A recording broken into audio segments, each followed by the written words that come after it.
Your Monster, in theaters October 25th, the new romantic comedy horror film written and directed by Caroline Lindy. I had the chance to see this movie in advance this week, pretty much a full month in advance of the theatrical release. This movie has been on my radar since earlier this year. I was looking through the films that were slated to come out later this year and what I was going to cover in October, and just based on the description alone, I was interested. Plus, it stars Melissa Barrera. Come on. There's a lot to talk about with this movie.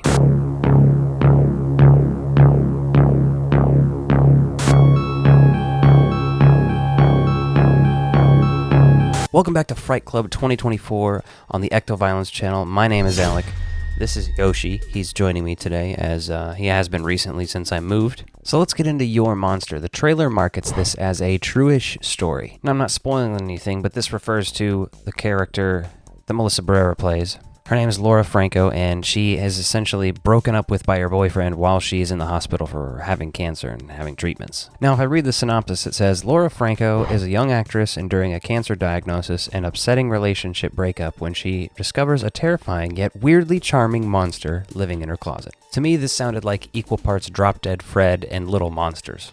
I've been interested in this movie for months. I only recently saw a trailer, and then, I got an email asking if I wanted to review it early, and I said, of course! Now, if we talk about Melissa Barrera, obviously most of us are going to know her from Scream, and by Scream I mean Scream 5, as well as Scream 6, and this year, the cult film Abigail. I absolutely think that one's going to grow and to be more popular. This year has definitely been a girl's year for horror, and I mean that in the best way possible. We've had Lisa Frankenstein, Maxine, Abigail, and Your Monster, which is going to be coming out next month. Absolutely, if you're interested in those movies, you should see this one too. I'll start with talking about the positives of Your Monster. Alright, I already talked about Melissa Barrera. That's a huge positive, but really she carries this movie on her back. The monster isn't even in half as much of the movie as her. And honestly, without her performance in this role, I don't know if it would work as well for me. I just really think Melissa Barrera hit it out of the park with this role. That's, as Kevin Smith once said about Ben Affleck, she could play the fucking shark in Jaws, dude. And if this was just a regular breakup movie without anything supernatural or horror elements, I could probably watch it because it was that compelling. Now, there's a very interesting, distinct music style. This is very much a love letter to Broadway musicals and musical theater.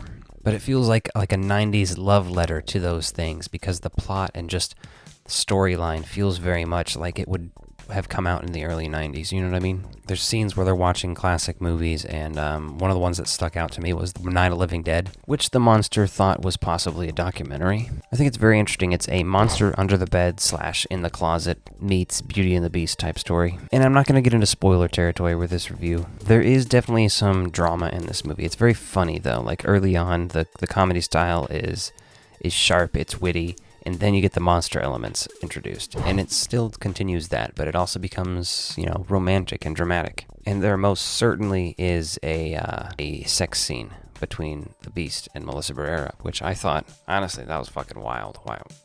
But alright, sure. It reminded me of the scene in Teen Wolf, except they didn't show that. I don't know, it's not like a sex scene normally would bother me. It just felt like I was watching bestiality or something in that moment. Not right. Now let's talk about the negatives of Your Monster, of which I don't have many. I would say maybe it's a tad bit too long. There's probably some things you could cut out here and there. There comes a certain time in the movie where you're just like, wait, most of the plot isn't revolving around the actual monster. And I'm not going to delve too deep into that because it'll be spoiler territory. And then the ending is definitely something that not everyone's going to love. I thought it was perfectly fine. I can see how some people are going to take issue with it, perhaps. And there's a certain type of film goers that this is not for. This movie is really for the girls and the gays. Represent. We're here for it. That's who it's for. Spooky girls and gays. And maybe just musical theater nerds. And there's a lot of crossover in there, I think. Before I rate Your Monster, why don't you go ahead and jump in the comments down below. Let me know if you're excited to see this movie. So in my video, I forgot to actually rate the movie. So here's that clip inserted. I would actually rate this movie 3.5 out of 5 hearts.